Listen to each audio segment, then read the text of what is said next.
İmam Sadiq əleyhissalamdan gəlir bir nəfər soruşur xüsusi şiələrindən ki, bizə tövsiyə elə. Biz istəyirik ki, bizə tövsiyə eləyəsən. İmam Sadiq əleyhissalam buyurur. Deyir, sənə 2 dənə tövsiyə eləyəcəyəm. Birinci tövsiyəm ümumidir. İkinci tövsiyəm xüsusidir.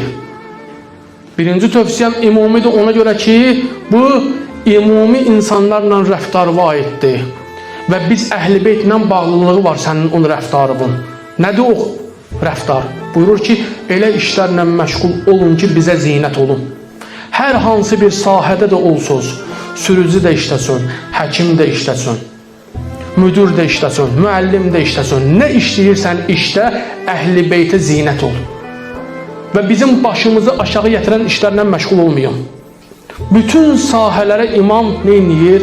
Xitab edir ki, mənim şiəmsənsə əgər, Əhl-i Beytin şiəsi özünü hesab eləyirsənsə, elə işlərlə məşğul olunan ki, mən İmam Sadiqin üzü Allahın yanında uca olsun. Ki, deyim ki,